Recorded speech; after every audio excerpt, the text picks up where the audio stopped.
Then there's sort of in between oaks that you can use, Eastern European, Portuguese. I've never seen a Portuguese barrel, but I threw it in there because I was reading about it. This is kind of an alternative that you'll see used, at least in my experience.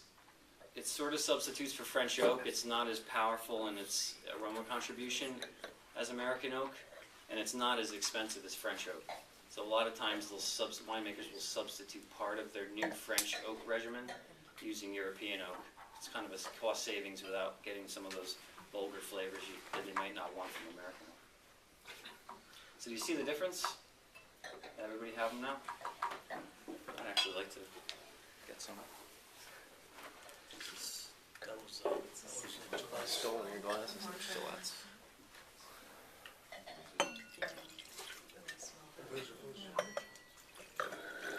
Sorry to keep walking in front of the camera here. You don't worry. What? What? Right is the pond and left is Travis. This one's oak, this one's oak.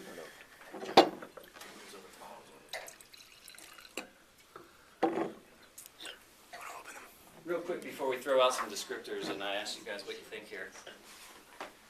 Another important consideration when you're using oak as a winemaker, you want to impart different flavors, is the toast level of the oak. What they do is, after they construct the oak barrel, real briefly, they throw it over this fire and they burn the inside of the oak barrel, essentially. And they can do it lightly, they can just lightly char it, or they can really go hardcore on it and get like almost a black charcoal on the inside of the barrel. And how much they do over the fire has a big influence on the flavors that you get. With a lightly toasted barrel, you get a little less flavor contributed to the wine, some lighter oak flavors. As you get heavier with the toast, you get these really intense vanilla, coffee, all the way up to like just ash, ash and smoked meats and all these really interesting flavors. And then the third consideration, of course, is how long do you leave the wine in the barrel, right? New oak, of course, contributes the most flavor because it's just fresh oak. It's got lots to contribute. And then after they use the barrel for a year or two, because they often use barrels 3 or 4 years, because they pay a lot of money for it, they sure as hell want to use it as much as they can. Excuse my language. But so usually after 2 to 3 vintages, they consider that barrel to be neutral. And it doesn't really impart oak flavor anymore, but it still does some other things, which we're not going to go into in this seminar. Textural things, helps concentrate the wine, helps stabilize the color. So what do you guys think? Anybody have any comments? I think it's a pretty huge difference between the two wines, right? Could you tell us what's the difference between, like, basically why you're using oak for there are some red wines and not some others, and then like a Pinot Noir would be aged for X amount of time, and a Cabernet might be aged until a couple of years. Yeah, I mean, there's a lot of considerations. I mean, first of all, whether you even want to use oak. You don't have to use oak in a wine. If you're producing, if cost is an issue, you might just want to produce an unoaked wine.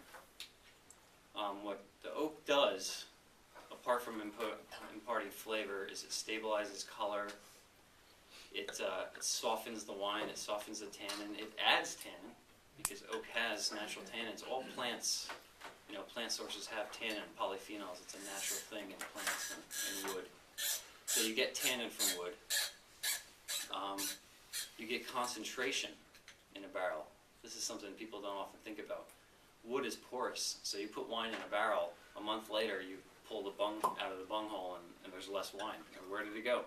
That's the whole angel share, where the name angel share comes from. It's the evaporation out of the barrel. So you're actually concentrating the wine. Some of the alcohol and some of the water is just leaching through the wood and going into the air. So, but this is a really great example, actually. You just get those tropical, bright flavors out of the Travis, right? The Fond is just, wow, that is a different monster entirely.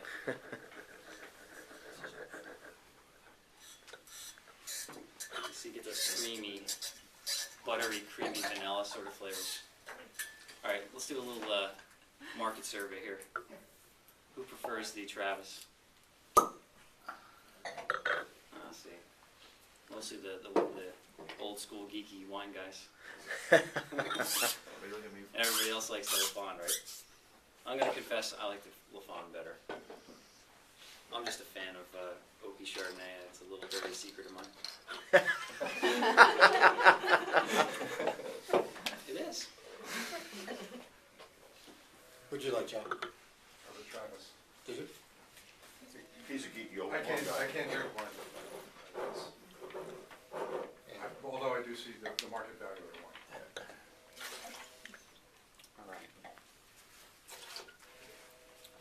So I hope I didn't power through that too quickly, but that's where what we're going to call secondary aromas come from. Basically things that the winemaker can do and things that happen during fermentation. Sort of the man-made input into the wine.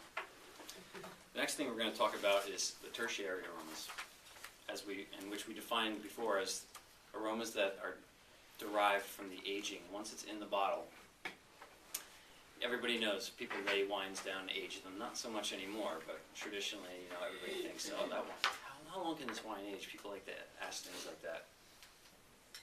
There's a reason why people age wine, because the flavors can change quite dramatically. As a matter of fact, over the short term, there are some significant changes that happen, and then over the long term, possibly even more significant. So now we're going to do a little science. We're going to talk a little science for a second, so I can get it out of my system. If you need to your eyes need to glaze over a little, I understand. And if you have questions, please ask me, interrupt me.